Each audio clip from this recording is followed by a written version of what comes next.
여러분, 만약 새벽 2시에 울리는 전화 한 통이 여러분의 인생을 완전히 바꿔놓는다면 어떨까요?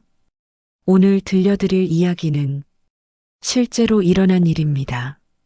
한 여성이 8년간 완벽하게 속아 살다가 단 한 통의 전화로 모든 진실을 깨닫고 버린 완벽한 복수 이야기입니다. 이 이야기가 끝날 때쯤 여러분은 가족이라는 이름으로 감춰진 진실이 얼마나 무서운지, 그리고 한 사람의 용기가 얼마나 많은 것을 바꿀 수 있는지 깨달으실 겁니다. 지금 구독 버튼을 눌러주시고 좋아요도 함께 눌러주세요. 이런 실화 사연들을 더 많이 들려드릴게요. 박미영에게는 평범한 8년 결혼 생활이었다. 자상한 남편, 좋은 시어머니, 그리고 14살 딸, 서연이와 함께하는 화목한 가정. 적어도 그렇게 믿고 있었다. 2024년 11월 3일 새벽 2시 17분까지는 엄마 도와줘 딸의 떨리는 목소리였다. 미영은 깊은 잠에서 깨어나 핸드폰을 집어들었다. 서연이라는 이름을 보는 순간 온몸에 소름이 돋았다. 무언가 잘못됐다는 직감이 번개처럼 스쳤다. 서연아? 무슨 일이야? 목소리가 제대로 나오지 않았다. 입안이 바짝 말라 있었다. 엄마 진짜 아파. 할머니가 아빠도 배경에서 들리는 소음이 이상했다. 뭔가 부딪히는 소리, 그리고 낮게 속삭이는 남자 목소리. 서연아, 지금 어디 있어? 무슨 일인지 엄마한테. 그때 배경에서 여자의 날카로운 외침이 들렸다. 끊어. 지금 당장 끊으라고. 그리고는 뚝 전화가 끊어졌다. 미영의 심장이 미친 듯이 뛰기 시작했다. 손이 떨려서 핸드폰을 제대로 잡을 수 없었다. 즉시 다시 걸었다. 고객이 전원을 끄거나 차가운 안내 음성만 들렸다. 한 번, 두 번, 10번을 걸어도 마찬가지였다. 뭔가 잘못됐어. 8년간 쌓아온 작은 의혹들이 한꺼번에 폭발했다. 서연이가 할머니 댁에서 돌아올 때마다 보이던 이상한 행동들, 갑자기 말수가 줄어들거나 할머니 얘기만 나오면 표정이 굳어지는 것들, 그때마다 사춘기라서 그런가 보다라며 넘어갔던 자신이 한심했다. 미영은 떨리는 손으로 시어머니에게 전화를 걸었다. 평소 같았으면 한 번에 받았을 텐데 이번에는 여러 번 신호가 울렸다. 한참 후에야 받는 목소리. 여보세요? 목소리부터 달랐다. 경계하는 듯한, 뭔가 숨기고 있는 듯한 어머니. 서연이가 방금 저한테 이상한 전화를 했는데. 뭔 소리야? 애는 잘 자고 있어. 평소에 다정한 톤이 아니었다. 차갑고 날카로웠다. 신경 쓰지 마. 그런데 정말 이상했어요. 아프다고 도와달라고 하면서 할머니랑 아빠 얘기를 애들이 꿈에서 하는 소리겠지. 목소리에 짜증이 섞여 있었다. 괜한 걱정 말고 자라. 뚝 시어머니가 일방적으로 전화를 끊어버렸다. 8년 시어머니 생활에서 이런 적은 처음이었다. 뭔가 크게 잘못됐다. 미영의 온몸이 그렇게 외쳤다. 가슴속에서 뭔가 터져나오는 것 같은 통증이 밀려왔다. 숨을 제대로 쉴 수가 없었다. 새벽 3시, 미영은 옷을 챙겨 입었다. 직접 확인하러 가야 했다. 현관문을 나서려는 순간 핸드폰이 다시 울렸다. 모르는 번호였다. 여보세요? 엄마. 서연이의 목소리였다. 하지만 더욱 떨리고 무서워하고 있었다. 다른 폰으로 걸고 있어. 엄마, 정말 위험해 할머니랑. 아빠가 엄마한테 들키면 나는 또다시 끊어졌다. 그 순간 미영은 깨달았다. 8년간 자신이 살아온 모든 것이 거짓일지도 모른다는 것을, 그리고 가장 소중한 딸이 지금 위험에 처해 있을지도 모른다는 것을. 여러분, 지금 이 순간에도 어디선가 이런 일이 일어나고 있을지 모릅니다. 여러분의 구독과 좋아요가 더 많은 사람들에게 이런 실화를 알릴 수 있어요. 그리고 댓글로 여러분의 경험도 공유해 주세요. 미영의 진짜 복수는 지금부터 시작됩니다. 다음날 새벽 5시, 미영은 시어머니 댁 앞에 도착했다. 평소라면 절대 이런 시간에 찾아가지 않았을 것이다. 하지만 딸의 그 전화 이후로는 한시도 잠들 수 없었다. 손톱을 물어뜯어 피가 날 정도로 불안했다. 현관벨을 눌렀다. 한참 후에야 시어머니가 문을 열어주었다. 평소에 환한 미소는 온데간데 없고 당황한 기색이 역력했다. 미영아, 이런 시간에 웬일이야. 서연이 데리러 왔어요. 아직 자고 있는데 너무 일찍 아니야? 거실로 들어서는 순간 미영은 숨이 멎을 뻔했다. 소파에 앉아 아침을 먹고 있던 서연이의 모습, 왼쪽 볼에 선명한 손바닥 자국이 있었고 목과 팔에는 빨간 상처들이 줄지어 있었다. 무엇보다 충격적인 것은 아이의 눈빛이었다. 예전에 맑고 밝던 눈이 아니었다. 깊이 상처받은 절망적인 눈빛, 그리고 엄마를 보는 순간 스치는 안도감과 동시에 나타나는 두려움, 마치 엄마가 알면 더 큰일 날 거야 라고 말하는 것 같았다. 서연아, 이게 뭐야? 미영이 떨리는 손으로 딸의 얼굴을 만지려 하자 서연이는 반사적으로 몸을 움츠렸다. 자신의 엄마를 피하는 아이. 그 모습에 미영의 가슴이 찢어지는 것 같았다.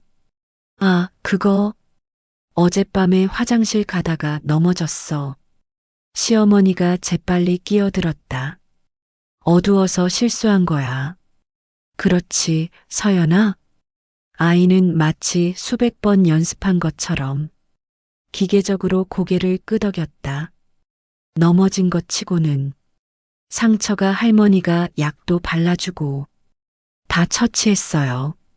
시어머니의 설명은 매끄러웠다. 너무 매끄러워서 오히려 의심스러웠다. 미영의 시선이 서연이의 손목으로 향했다. 로프나 끈으로 묶인 듯한 자국이 선명하게 남아 있었다. 집으로 돌아오는 차 안은 죽음과 같은 정적이었다. 서연이는 창밖만 바라보며 한마디도 하지 않았다. 서연아, 엄마한테는 정말 이야기해도 돼. 무슨 일이 있었어? 아무것도 없었어요. 목소리가 거의 속삭임 수준이었다. 엄마는 항상 서연이 편이야. 무슨 일이 있어도 서연이를 지켜줄 거야. 그때 서연이가 천천히 고개를 돌렸다. 눈에는 눈물이 가득했다. 정말요? 진짜 지켜줄 수 있어요? 물론이지. 그럼 할머니가 무서워도, 아빠도 무서워도 미영의 심장이 멎는 것 같았다. 서연아, 무슨 엄마. 서연이 목소리가 더 작아졌다. 저 정말 무서웠어요. 너무너무 무서웠어요. 집에 도착하자마자 미영은 서연이를 샤워시켰다. 옷을 벗는 딸의 몸을 보는 순간 미영은 화장실 바닥에 주저앉았다. 등 전체에 크고 작은 멍자국들이 있었고 허벅지에는 원형 상처까지 있었다. 뜨거운 것으로 지진 것 같았다. 서연아, 이건 언제부터 엄마 아무에게도 말하면 안 돼요. 아이의 목소리는 절망적이었다. 할머니가 엄마한테 말하면 엄마도 다치게 한다고 했어요. 그리고 더 심하게 한다고. 언제부터였어? 작년 여름부터요. 처음에는 그냥 때리기만 했는데 점점 더 서연이가 말을 이을 수 없어 울기 시작했다. 아이가 샤워하는 동안 미영은 딸의 방을 뒤졌다. 뭔가 더 있을 것 같다는 직감이 들었다. 책상 서랍 깊숙이에서 작은 노트를 발견했다. 마이 시크럿이라고 영어로 쓰여 있었다. 첫 페이지를 펼치는 순간 미영은 그 자리에서 무너져 내렸다. 2023년 8월 15일 할머니가 처음으로 나를 때렸다. 숙제를 늦게 했다고. 뺨이 부어올랐다. 아빠한테 말했더니 내가 말을 안 들어서 그렇다고 했다. 엄마는 모른다. 8월 30일 이번에는 젓가락으로 손등을 때렸다. 뜨거운 젓가락이었다. 물집이 생겼다. 할머니가 엄마한테 말하면 엄마도 같이 맞는다고 했다. 9월 10일 벽장에 갇혔다. 3시간 동안 어둡고 무서웠다. 밖에서 할머니랑 아빠가 얘기하는 게 들렸다. 이 정도는 해야 버릇이 고쳐진다. 엄마는 모르게 하자. 일기는 계속 이어졌다. 점점 더 끔찍해지는 내용들. 그리고 마지막 페이지에는 작은 봉투가 붙어 있었다. 미영은 떨리는 손으로 봉투를 열었다. 안에는 녹음 파일이 저장된 작은 메모리 카드가 있었다. 미영은 카드를 핸드폰에 연결했다. 폴더 안에는 몇 개의 음성 파일들이 있었다. 첫 번째 음성 파일을 재생하는 순간 미영의 세계가 완전히 무너져 내렸다. 애가 자꾸 떠들어대서 문제야. 이번엔 좀 더 확실하게 해야겠어. 시어머니의 목소리였다. 그래도 너무 심하게. 남편의 목소리 걱정 말아라. 흔적 안 남게 하는 방법이야. 얼마든지 있어. 나도 너 키울 때 이렇게 했어. 미영이가 알면 모르게 하면 되잖아. 내가 입 다물고 있으면 돼. 그래도 뭐. 내가 제대로 교육 안 시켜서 이렇게 된 거야. 다음 파일들도 비슷했다. 시어머니와 남편이 서연이를 어떻게 괴롭힐지, 어떻게 미영이 모르게 할지 계획하는 대화들. 8년간 믿었던 모든 것이 거짓이었다. 화장실에서 나온 서연이가 울고 있는 엄마를 발견했다. 엄마, 왜 울어요? 서연아. 미영은 딸을 꼭 안았다. 엄마가 정말 미안해. 몰라서. 미안해. 이제 엄마가 다 해결할 거야. 정말이요? 할머니랑 아빠한테 이길 수 있어요? 그래, 엄마가 반드시 이길 거야. 하지만 미영은 막막했다. 어떻게 해야 할지 도무지 알 수가 없었다. 분노와 절망감이 교차하며 밤새 잠들지 못했다. 그 이후 3일간 미영은 거의 잠을 자지 못했다. 먹지도 못했다. 8년간 믿어왔던 모든 것이 거짓이었다는 충격에서 벗어날 수가 없었다. 서연이는 학교에 보내지 않고 집에 두었다. 더 이상 그들 근처에 보낼 수 없었다. 엄마, 괜찮아요? 서연이가 걱정스럽게 물었다. 엄마는 괜찮아. 걱정하지 마. 하지만 거울 속 자신의 모습은 말이 아니었다. 눈은 충혈되어 있고 얼굴은 창백했다. 어떻게 해야 할지 전혀 감이 오지 않았다. 4번째 날 아침, 미영은 결국 경찰서로 향했다. 모든 증거를 가지고 가서 신고하면 해결될 줄 알았다. 하지만 현실은 달랐다. 이 녹음 파일들이 언제 녹음된 건가요? 경찰관이 물었다. 작년부터 올해까지요. 아이가 몰래 녹음한 거군요. 네. 그런데 그게 뭔 상관이? 법정에서 증거 능력을 인정받기 어려울 수 있어요. 상대방 동의 없는 녹음이라서요. 하지만 아이가 실제로 다쳤잖아요.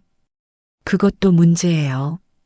현재 상처가 아니라 이미 아문 상처들이라. 그럼 어떻게 해야 하는데요? 일단 아동보호 전문기관에 신고하시고 병원에서 정밀 검사 받으시고 그 다음에 다시 오세요. 미영은 절망했다. 이렇게 명백한 증거가 있는데도 즉시 해결되지 않는다는 게 믿어지지 않았다. 경찰서를 나서며 처음으로 진짜 절망감을 느꼈다. 혹시 내가 이길 수 없는 게 아닐까? 그날 저녁 미영은 소파에 앉아 멍하니 천장을 바라보고 있었다. 서연이가 옆에 와서 앉았다. 엄마, 경찰서에서 뭐라고 했어요? 좀 복잡하다고 하네. 그럼 우리가 질 수도 있어요? 미영은 대답할 수 없었다. 아이에게 희망을 줘야 하는데 자신부터 절망에 빠져 있었다. 엄마 서연이가 미영이 손을 잡았다. 괜찮아요. 그냥 엄마랑 둘이 살아요. 이제 다시는 할머니 집 안 가면 되잖아요. 아이의 말에 미영의 마음이 더 아팠다. 이렇게 어린아이가 포기하려 하고 있었다. 안 돼, 포기할 수 없어. 다음 날 미영은 아동보호 전문기관을 찾아갔다. 상담사는 경찰보다 훨씬 친절하고 이해심이 많았다. 정말 힘드셨겠어요. 우선 아이의 안전이 최우선이에요. 당분간은 가해자들과 접촉하지 않도록 하시고요. 그리고 병원에서 정밀 검사를 받으세요. 과거 외상의 흔적이 남아있을 수 있어요. 그것도 중요한 증거가 될 수 있거든요. 상담사가 따뜻하게 말했다. 그리고 이분을 소개해 드릴게요. 상담사가 건넨 명함에는 김민수 변호사 마이너스 아동학대 전문이라고 쓰여 있었다. 이분이 이런 케이스에 경험이 많으세요. 그리고 상담사가 잠시 망설이더니 다른 명함을 하나 더 건넸다. 혹시 더 전문적인 도움이 필요하시면 이분도 연락해 보세요. 두 번째 명함에는 이혜진 마이너스 아동학대 피해자 지원 전문 상담사라고 적혀 있었다. 이분은 본인도 과거에 비슷한 경험이 있으셨어요. 그래서 피해자의 마음을 누구보다 잘 이해하시죠. 김민수 변호사를 만난 것은 희망의 첫 번째 신호였다. 현재 가지고 계신 증거들로도 충분히 승소할 수 있습니다. 변호사의 말에 미영이 안도했다. 하지만요. 현실적인 문제가 있어요. 초범이고 가족관계이고 아이가 생명에 위험할 정도의 부상을 입지 않았다는 점에서 1심에서는 집행유예가 나올 가능성이 높아요. 집행유예요? 미영의 목소리가 높아졌다. 그럼 그들은 실제로는 처벌받지 않는다는 거예요? 1심에서는 그럴 가능성이 있어요. 하지만 항소심에서 더 강력한 증거를 제시하면 실형도 가능합니다. 더 강력한 증거요? 지금 있는 증거로도 충분하지만 그들이 스스로 자백하는 결정적 순간을 포착할 수 있다면 어떡해요? 변호사가 두 번째 명함을 가리켰다. 이혜진 상담사께 도움을 받아보세요. 이런 케이스에 특별한 노하우가 있으시거든요. 그날 오후 미영은 이혜진을 만났다.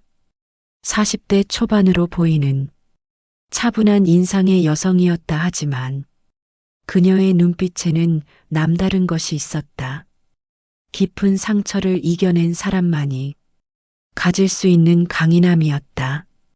저도 어렸을 때 비슷한 경험이 있어요. 혜진이 조용히 말했다. 친아버지와 계모에게서요. 10년간 당했죠. 미영은 숨을 멈췄다 하지만 저는 도와줄 사람이 없었어요. 혼자서 버텨내야 했죠. 그래서 이 일을 시작했어요. 저와 같은 피해자들, 그리고 서연이 같은 아이들을 돕기 위해서요. 도와주실 수 있나요? 물론이죠. 하지만 쉽지 않을 거예요. 혜진이 설명한 현실은 냉혹했다. 법만으로는 한계가 있어요. 특히 가족 내 학대는 더욱 그래요. 판사들도 가족 간의 일이라고 생각하는 경우가 많거든요. 그럼 어떻게 해야 하죠? 완벽한 증거가 필요해요. 그들이 스스로 죄를 인정하는 그런 결정적 순간을 만들어야 해요. 어떻게요? 혜진이 미영의 눈을 똑바로 바라봤다. 그들의 심리를 이용하는 거예요. 죄책감과 불안감을 극대화시켜서 실수하게 만드는 거죠. 하지만 혜진이 잠시 망설였다 하지만 뭐요? 위험할 수 있어요. 그들이 발악할 테니까. 그리고 서연이가 다시 한번 힘든 시간을 보낼 수도 있어요. 미영은 고민에 빠졌다. 딸을 더 위험에 빠뜨릴 수는 없었다 하지만 이대로 포기할 수도 없었다. 그때 서연이가 상담실 문을 열고 들어왔다. 기다리는 동안 지루했던 모양이다. 엄마, 누구세요? 서연아, 이분은 우리를 도와주시는 분이야. 혜진이 다정하게 인사했다. 안녕. 서연아, 안녕하세요. 서연아, 이분이 나쁜 사람들이 더 이상 너를 괴롭히지 못하게 해주신다는데 어떻게 생각해? 서연이의 눈이 반짝였다. 정말요? 응, 하지만 좀 힘들 수도 있어. 용기가 필요하거든. 서연이가 잠시 생각하더니 고개를 끄덕였다 해요. 이제 더 이상 숨기고 싶지 않아요. 그리고 아이가 미영을 바라봤다. 엄마가 이렇게 힘들어하는 것도 싫어요. 혜진이 감동한 표정으로 서연이를 바라봤다. 정말 용감한 아이네요. 그럼 우리 함께 해봐요. 단 약속해야 할 게 있어요. 뭐예요? 중간에 힘들어도 포기하지 않기. 그리고 엄마와 저를 믿기 약속해요. 서연이가 힘차게 대답했다. 미영도 결심했다. 해보죠. 우리 딸을 위해서라도. 여러분, 드디어 미영에게 진짜 조력자가 나타났습니다. 과연 혜진의 도움으로 완벽한 복수를 할 수 있을까요? 구독 버튼을 눌러주시고 알림도 켜주세요. 다음 이야기에서는 미영의 치밀한 계획이 시작됩니다. 그리고 댓글로 여러분이 이런 상황이라면 어떻게 하실지도 알려주세요. 혜진의 계획은 단계적이었다. 우선 그들이 불안해하게 만들어야 해요. 죄책감이 있는 사람들은 조금만 자극해도 과민 반응을 보이거든요. 구체적으로는 어떻게요? 일상 대화 속에서 자연스럽게 아동학대 관련 화제를 꺼내는 거예요. 뉴스나 사회적 이슈를 이용해서요. 그럼 그들이 어떤 반응을 보이는지 관찰할 수 있어요. 며칠 후, 미영은 첫 번째 작전을 실행했다. 시어머니에게 자연스럽게 전화를 걸었다. 어머니, 요즘 뉴스 많이 보세요? 뭔 뉴스? 아동학대 사건이 또 터졌던데요. 이번에는 60대 할머니가 손자를 학대한 사건이래요. 전화기 너머로 시어머니의 숨소리가 거칠어지는 게 들렸다. 그 그런가? 네, 정말 충격적이더라고요. 그런데 더 놀란 건 주변에서 신고만 들어가도 바로 조사관이 나온다는 거예요. 요즘은 정말 철저하다고 하더라고요. 조사관이? 시어머니의 목소리가 미세하게 떨렸다. 네, 아동보호 전문 기관에서요. 익명 신고도 받는다고 하더라고요. 그래서 우리도 조심해야겠다 싶어서요. 혹시나 서연이한테 이상한 상처라도 있으면 학교에서 바로 신고할 수도 있잖아요. 미영이 의미심장하게 말했다. 그 순간 시어머니가 폭발했다. 야, 너 지금 나를 의심하는 거야? 평소와 전혀 다른 공격적인 목소리였다. 혜진이 예상한 대로였다. 어머니, 왜 그러세요? 그냥 일반적인 얘기를. 일반적인 얘기? 너 지금 나를 범죄자 취급하고 있잖아. 어머니, 진정하세요. 전혀 그런 뜻이. 진정하라고? 며느리가 시어머니한테 이런 식으로 말하는 게 말이 돼? 뚝. 시어머니가 일방적으로 전화를 끊어버렸다. 완벽해요. 혜진이 녹음기를 정지시키며 말했다. 죄책감이 있으니까 저렇게 과민 반응을 보이는 거예요. 이제 남편 차례예요. 저녁 남편이 퇴근한 후 미영은 더욱 교묘한 접근을 시도했다. 여보, 오늘 서연이 담임 선생님한테서 연락 왔어. 남편의 젓가락이 멈췄다. 무슨 연락? 서연이 몸에 자꾸 이상한 자국들이 있다고 하시더라고. 그래서 뭐라고 했어? 남편의 목소리가 떨렸다. 일단 잘 모르겠다고 했지. 그런데 선생님이 계속 의심하시는 것 같아. 그럼 어떻게 하지? 모르겠어.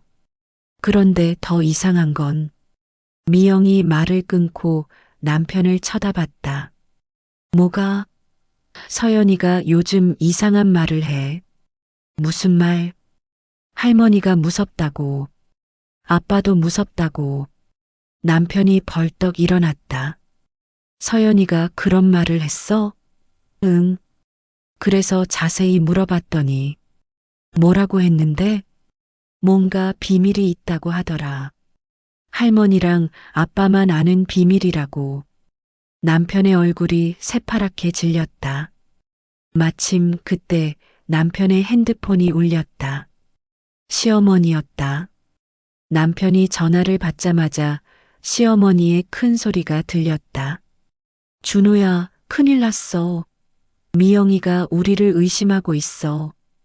어머니, 진정하세요. 진정하라고? 아동보호 전문기관 얘기까지 하면서 우리를 협박하는데 남편이 미영을 의심스럽게 쳐다봤다. 미영아, 너 어머니한테 무슨 말 한 거야? 그냥 뉴스 얘기했을 뿐인데. 뉴스 얘기를 왜?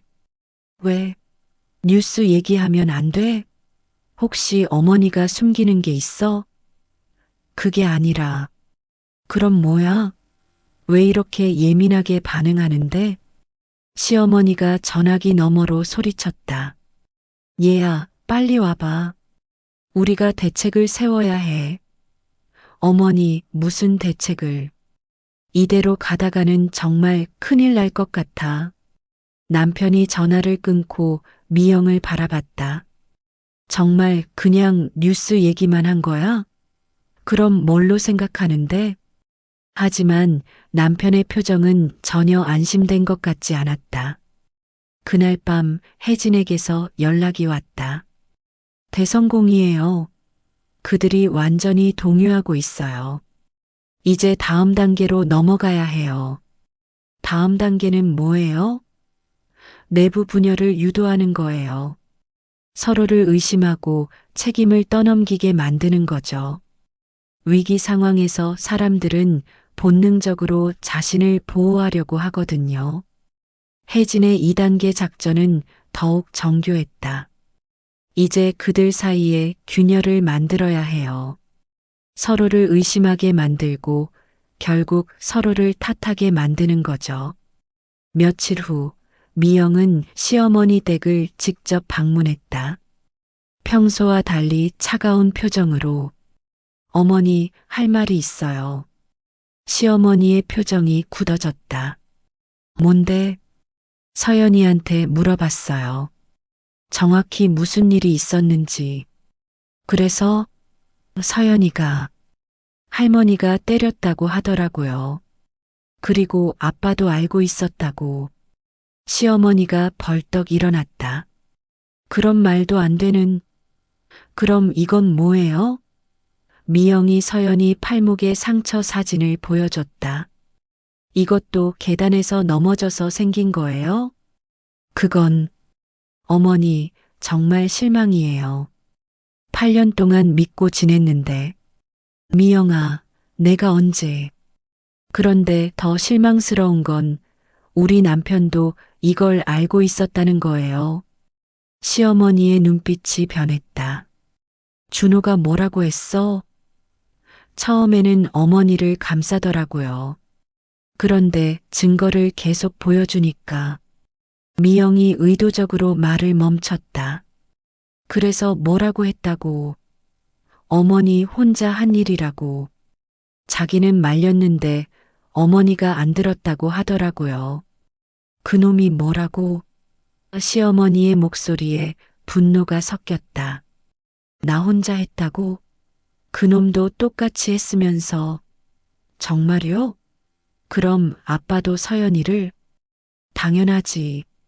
오히려 그놈이 더 심했어. 내가 말리면 어머니가 너무 약하다고 했다고. 완벽한 자백이었다.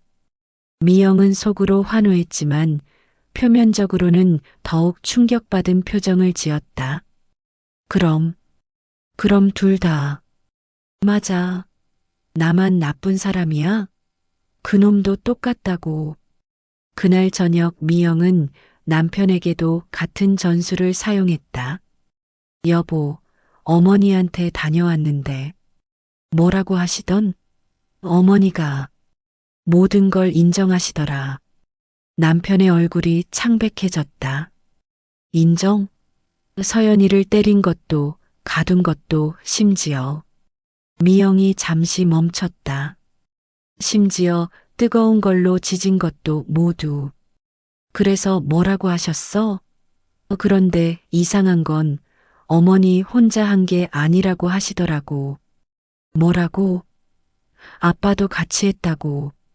오히려 아빠가 더 심했다고 하시면서 남편이 완전히 패닉 상태가 됐다. 그럴 리가. 나는 어머니가 시켜서. 어머니가 시켰다고?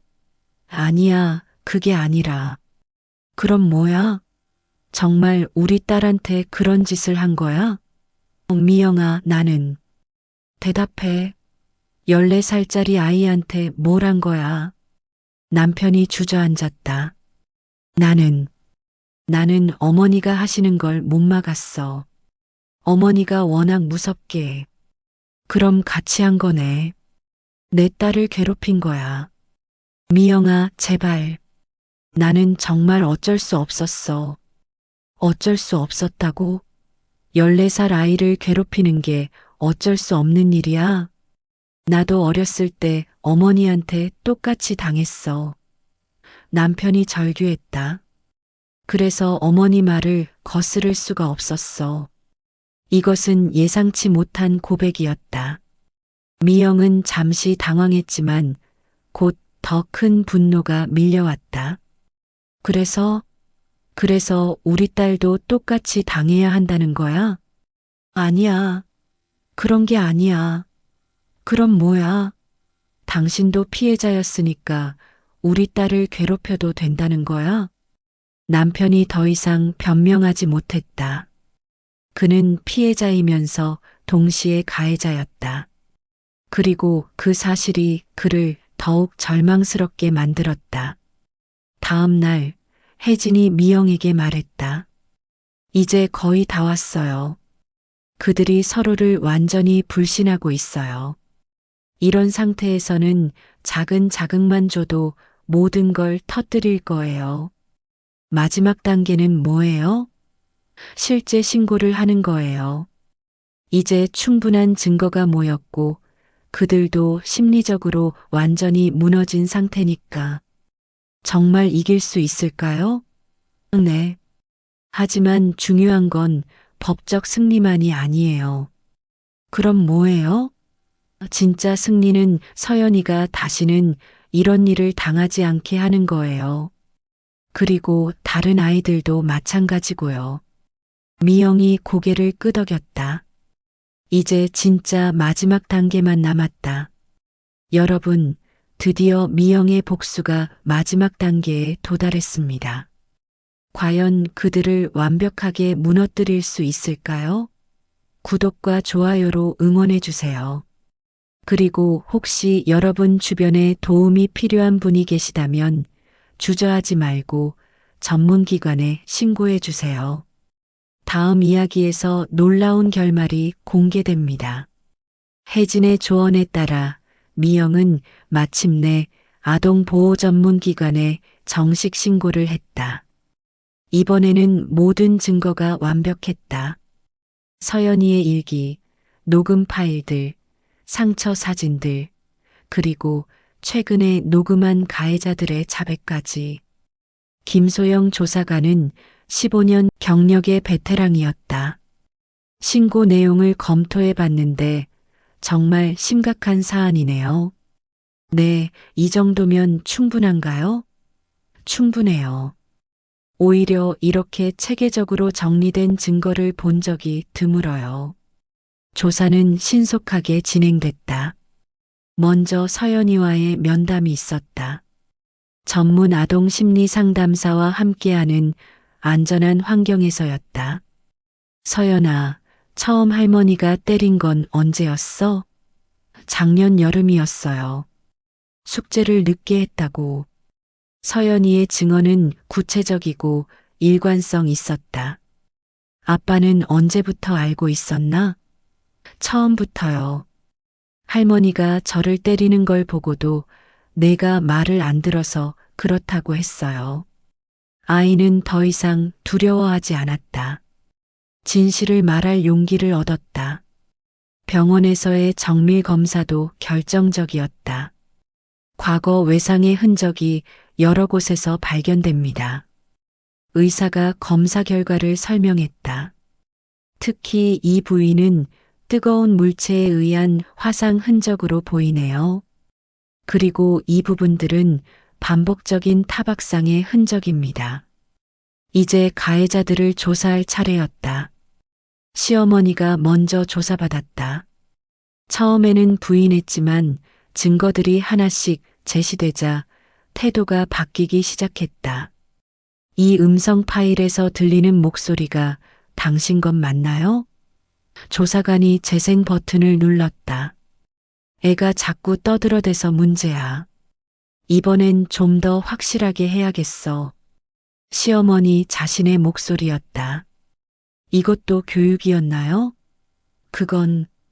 그건 애가 말을 너무 안 들어서. 뜨거운 물체로 화상을 입히는 것도 교육인가요? 나는 그냥 옛날 방식으로 좀 엄하게 가르쳤을 뿐인데. 하지만 증거는 명확했다. 그럼 이 대화는 어떻게 설명하시겠어요? 다른 녹음 파일이 재생됐다. 미영이가 알면 어떡하지? 모르게 하면 되잖아. 내가 입 다물고 있으면 돼. 이것도 교육을 위한 대화였나요? 조사관이 차갑게 물었다. 시어머니는 더 이상 변명할 수 없었다. 나만 한 게 아니야. 준호도 같이 했어. 남편의 조사는 더욱 극적이었다. 처음에는 어머니가 시켜서라고 변명했지만 자신이 직접 서연이를 학대하는 녹음이 나오자 완전히 무너졌다. 이 목소리도 당신 것 맞죠? 서연아, 또 울어. 그럼 더 아프게 해줄까? 남편 자신의 목소리가 조사실에 울려 퍼졌다. 저는 어렸을 때 어머니한테 똑같이 당했어요. 남편이 울먹이며 말했다. 그래서 어머니 말을 거스를 수가 없었어요. 그렇다고 해서 아이를 학대해도 된다는 뜻인가요? 아니요. 변명의 여지가 없어요. 정말 미안해요. 미안하다고 해서 해결될 일은 아니죠. 14살 아이가 1년 넘게 얼마나 고통스러웠을지 생각해 보세요. 조사 결과 두 사람 모두 아동학대 혐의로 기소됐다. 시어머니는 직접적 가해와 상해 혐의로, 남편은 아동학대 방조와 직접 가해 행위로, 미영은 변호사와 함께 민사소송도 준비했다. 정신적 피해에 대한 손해배상 청구였다. 이제 정말 끝나는 거예요? 서연이가 물었다. 1심은 끝났어. 이제 재판만 남았어. 우리가 이길 수 있을까요? 당연히 이길 거야. 진실이 우리 편이니까. 하지만 미영의 마음 한구석에는 여전히 불안감이 있었다. 혜진이 말했듯이 가족 내 학대 사건에서 가해자들이 가벼운 처벌을 받는 경우가 많았기 때문이다. 드디어 첫 번째 재판날이 왔다. 법정에는 미영과 서연이, 혜진, 그리고 변호사가 앉아 있었다. 반대편에는 시어머니와 남편, 그리고 그들의 변호사가 있었다. 피고인들의 행위는 단순한 훈육의 범위를 넘어선 명백한 아동학대입니다. 검사가 공소장을 읽기 시작했다. 특히 장기간에 걸쳐 계획적으로 은폐하며 행해진 점에서 죄질이 매우 나쁩니다. 시어머니의 변호사가 선처를 호소했다. 피고인은 깊이 반성하고 있으며 전통적인 교육 방식에서 비롯된 실수였습니다. 초범이고 고령인 점을 감안해 주시기 바랍니다. 남편의 변호사도 마찬가지였다. 피고인 역시 어렸을 때 학대를 당한 피해자입니다. 트라우마로 인한 행동이었음을 고려해 주십시오. 하지만 검사의 반박은 강력했다. 피해자였다는 것이 새로운 피해자를 만드는 이유가 될 수는 없습니다. 오히려 같은 고통을 겪었다면 더욱 아이를 보호해야 했습니다. 결정적인 순간은 서연이의 증언이었다. 할머니가 저를 때릴 때가 가장 무서웠어요. 아이의 목소리는 떨렸지만 분명했다. 아빠한테 도움을 요청했는데 아빠는 내가 잘못했으니까 당연하다고 했어요. 지금은 어떤 기분인가요? 판사가 다정하게 물었다. 이제 안 무서워요. 엄마가 지켜주시니까. 그리고 다른 아이들도 저처럼 당하지 않았으면 좋겠어요. 방청석에서 흐느끼는 소리가 들렸다. 하지만 가해자들은 아니었다. 비슷한 경험을 가진 다른 피해자 가족들이었다. 1심 판결이 나왔다. 피고인 김순덕에게 징역 1년 6월에 집행유예 2년을 선고합니다. 미영의 가슴이 철렁 내려앉았다. 피고인 박준호에게 징역 1년에 집행유예 2년을 선고합니다. 집행유예. 결국 감옥에 가지 않는다는 뜻이었다. 미영은 절망했다. 혜진이 손을 잡으며 속삭였다. 포기하지 마세요. 항소할 수 있어요. 법정 밖에서 시어머니와 남편이 다가왔다. 미영아. 시어머니가 말을 걸려 했지만 미영은 돌아보지도 않았다. 이제 다 끝났으니까 우리. 끝나지 않았어요. 미영이 차갑게 말했다. 뭐? 항소할 거예요. 진짜 처벌을 받을 때까지. 김민수 변호사는 이미 항소 준비를 하고 있었다. 1심은 예상대로였어요. 하지만 항소심에서는 달라질 거예요. 어떻게요? 전문가 증인을 세울 거예요. 아동 심리학자, 트라우마 전문의, 그리고 변호사가 혜진을 바라봤다. 피해자 지원 전문가의 증언도 받을 거예요. 항소심 준비 과정에서 더 많은 증거가 나왔다. 서연이의 정신과 치료 기록, 전문의의 소견서, 그리고 무엇보다 비슷한 사례들에 대한 연구 자료들. 3개월 후 항소심 재판이 열렸다. 이번에는 분위기가 달랐다. 더 많은 언론과 시민단체 관계자들이 방청석을 가득 메웠다. 미영의 사건이 사회적 이슈가 되어 있었다. 항소심에서는 새로운 증거들을 제시하겠습니다. 검사가 선언했다. 피해자의 정신적 트라우마 정도, 그리고 이 사건이 사회에 미치는 영향에 대해서 말입니다. 첫 번째 증인은 서연이를 치료한 정신과 전문의였다. 피해자는 심각한 PTSD 증상을 보이고 있습니다. 일반적인 가정교육으로는 절대 생길 수 없는 수준의 트라우마입니다. 구체적으로 설명해 주세요. 야간 공포증, 특정 소리에 대한 과민 반응, 그리고 성인 남성에 대한 극도의 공포감. 이는 장기간의 심각한 학대에서만 나타나는 증상들입니다. 두 번째 증인은 혜진이었다. 저 역시 어린 시절 10년간 가족에게 학대당했습니다. 혜진의 증언이 시작되자 법정이 조용해졌다. 하지만 저는 도움받을 곳이 없었어요. 그래서 성인이 되어서도 오랫동안 고통받았습니다. 그래서 이런 일을 시작하게 되신 건가요? 네. 서연이 같은 아이들이 저처럼 평생 고통받지 않게 하기 위해서입니다. 혜진이 서연이를 바라봤다. 다행히 서연이는 용감한 엄마가 있어서 구원받을 수 있었어요. 마지막 증인은 아동학대 예방 전문가였다. 이런 사건에서 가해자에게 솜방망이 처벌을 내리면 다른 잠재적 가해자들에게 잘못된 메시지를 보내게 됩니다. 어떤 메시지 말인가요? 가족 내 학대는 괜찮다는 메시지 말입니다. 이는 또 다른 피해자를 만들 수 있습니다. 이번에는 서연이의 증언이 더욱 강력했다. 1심 이후로 3개월 동안 치료받았어요. 이제 많이 나아졌어요. 아이의 목소리는 훨씬 안정적이었다. 하지만 아직도 가끔 무서운 꿈을 꿔요. 어떤 꿈인가요? 할머니랑 아빠가 다시 저를 데려가는 꿈이요.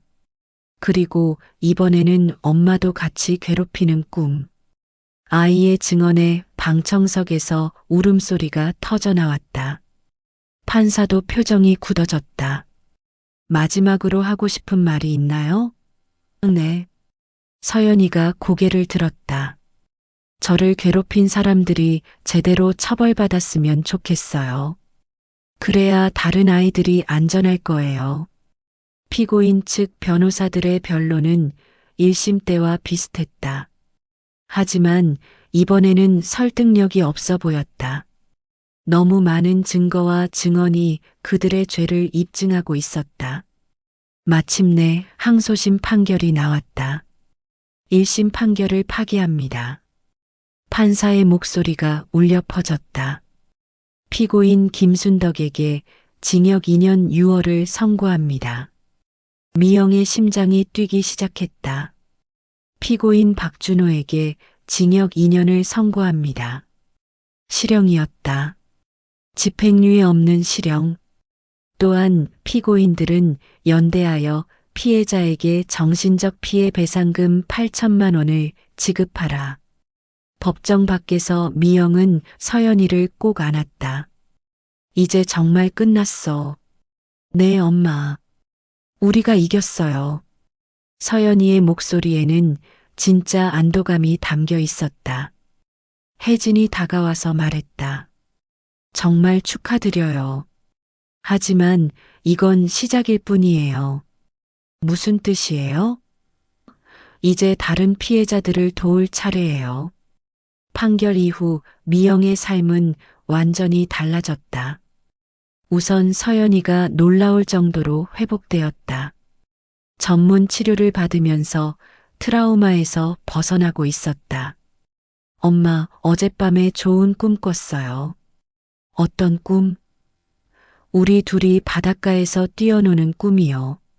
정말 행복했어요. 예전에 밝은 서연이가 돌아오고 있었다. 미영은 새로운 도시로 이사를 결정했다. 완전히 새로운 시작을 하고 싶었다. 정말 이사할 거예요? 응. 새로운 곳에서 새로운 추억을 만들자. 좋아요. 바다가 보이는 곳으로 가요. 하지만 미영에게는 더 중요한 일이 있었다. 혜진과 함께 아동학대 피해자 지원센터를 설립하는 것이었다. 우리 경험을 다른 사람들을 돕는 데 사용해요. 센터 설립 과정에서 놀라운 일들이 벌어졌다.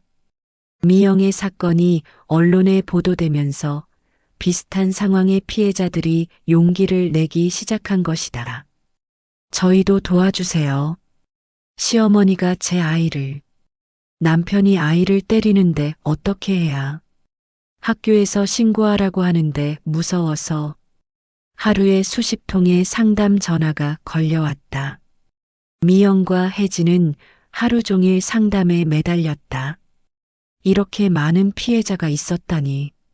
미영이 놀라워했다. 숨어 있었던 거예요. 혜진이 설명했다. 미영 씨가 용기를 내서 싸웠으니까 이제 다른 사람들도 용기를 낼 수 있게 된 거예요. 미영은 자신의 경험을 바탕으로 아동학대 대응 매뉴얼을 만들었다. 단계별로 어떻게 증거를 수집하고 어떻게 신고하며 어떻게 법적 절차를 진행해야 하는지 상세히 정리한 가이드북이었다. 매뉴얼의 핵심 내용은 이랬다. 1단계 안전 확보 아이의 즉시 안전을 위한 조치. 2단계 증거 수집 합법적이고 체계적인 증거 수집 방법. 3단계 전문가 도움 변호사, 상담사, 의료진의 도움받기.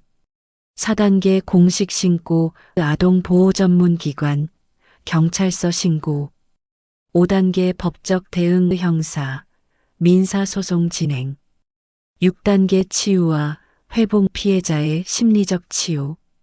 이 매뉴얼은 전국의 상담센터와 경찰서, 학교에 배포됐다.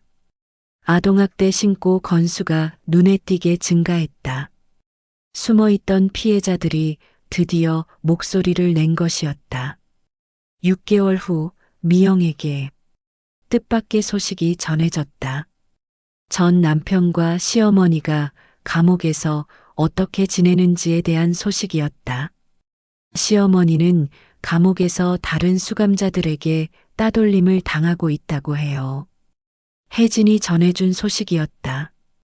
아동학대범들은 감옥에서도 최하위 취급받거든요. 남편은 어떤가요? 정신과 치료를 받고 있대요.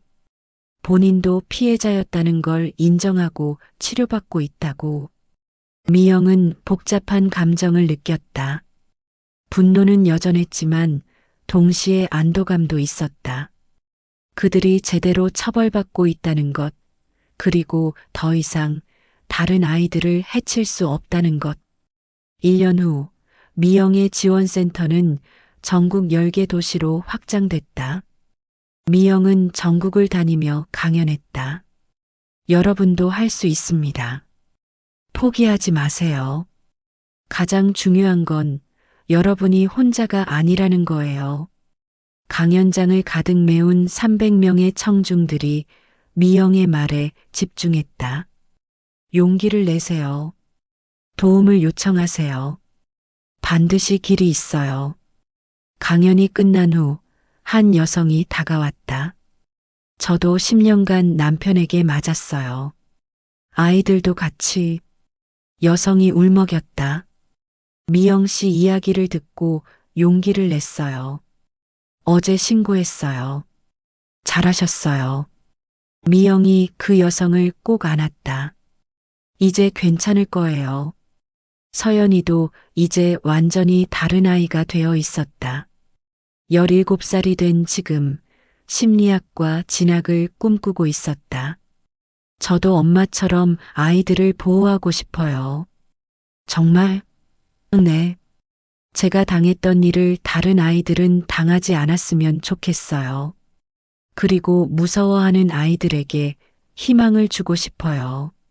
미영은 딸의 성장한 모습을 보며 확신했다. 자신의 선택이 옳았다는 것을. 고통스러웠지만 포기하지 않았던 것이 결국 더 많은 아이들을 구할 수 있게 했다는 것을. 현재 미영의 지원센터를 통해 도움받은 가족은 1,500여 가구에 달한다. 그중 80% 이상이 가해자를 성공적으로 처벌받게 했다. 더 중요한 것은 아이들이 안전해졌다는 것이었다. 미영의 이야기는 책으로 출간되어 베스트셀러가 됐다. 드라마로도 제작되었다. 하지만 그보다 더 의미 있는 것은 사회의 변화였다. 정부에서는 미영 법안이라고 불리는 아동학대 방지법을 강화했다. 신고 체계를 개선하고 피해자 보호 시스템을 강화하는 내용이었다. 개인의 용기가 사회 전체를 바꾼 사례라고 언론에서 평가했다. 3년 후 미영은 다시 한번 놀라운 소식을 들었다. 전 남편이 감옥에서 편지를 보낸 것이었다. 미영아, 이제서야 내가 얼마나 끔찍한 일을 했는지 깨달았다. 서연이에게 그리고 너에게 용서받을 자격은 없지만 진심으로 미안하다. 나도 치료받고 있다. 출소 후에는 피해자들을 돕는 일을 하고 싶다. 미영은 편지를 읽고 복잡한 감정에 빠졌다. 분노는 여전했지만 그가 변화하고 있다는 것도 느꼈다. 용서는 할 수 없어요. 하지만 진짜로 변했다면 다른 아이들을 위해 일할 수는 있을 거예요. 지금도 미영은 전국을 다니며 강연하고 있다. 복수는 때로 정의가 될 수 있습니다. 하지만 그것이 가능했던 건 단순한 분노가 아닌 사랑하는 사람을 지키려는 마음 때문이었어요. 그리고 혼자서는 할 수 없었을 거예요. 전문가들의 도움, 여러분들의 관심과 지지가 있었기 때문에 가능했어요. 최근 강연에서 미영은 이렇게 말했다. 제가 8년간 속아 살았지만 그 고통이 헛되지 않았어요. 수많은 아이들이 구원받았으니까요. 서연이는 이제 대학생이 되어 심리학을 전공하고 있다. 방학 때마다 엄마의 센터에서 봉사활동을 한다. 저도 엄마처럼 아이들을 지켜주는 사람이 될 거예요. 미영과 서연이는 이제 완전히 자유로웠다. 더 이상 누구도 그들을 위협할 수 없었다. 그리고 그들의 용기가 수많은 다른 가족들에게도 자유를 가져다 주었다. 엄마, 우리 정말 대단하죠? 어느 날 저녁 서연이가 말했다. 왜? 무서운 사람들을 이기고 다른 사람들도 구하고 영화보다 더 멋있어요. 맞아. 우리가 진짜 영웅이야. 미영이 딸을 꼭 안으며 말했다. 하지만 가장 중요한 건 우리가 서로를 지켰다는 거야. 여러분, 미영과 서연이의 이야기가 여기서 끝납니다. 하지만 이건 끝이 아니라 새로운 시작입니다. 지금도 어디선가 미영과 서연이 같은 고통을 겪고 있는 분들이 계실 거예요. 그런 분들에게 이 이야기가 용기가 되기를 바랍니다. 혼자가 아닙니다. 도움을 요청하세요. 아동학대 신고전화 112 아동보호전문기관 1391번 그리고 여성긴급전화 1366번을 기억해 주세요. 여러분의 작은 관심이 한 생명을 구할 수 있습니다. 주변에 도움이 필요한 분이 계시다면 외면하지 마시고 손을 내밀어 주세요. 구독과 좋아요로 더 많은 분들에게 이런 실화를 전해주세요. 그리고 댓글로 여러분의 응원과 경험도 나눠주세요. 미영이 증명했듯이 포기하지 않으면 반드시 이길 수 있습니다. 진실은 언제나 승리합니다. 다음에도 의미 있는 실화 사연으로 찾아뵙겠습니다. 여러분 모두 행복하세요.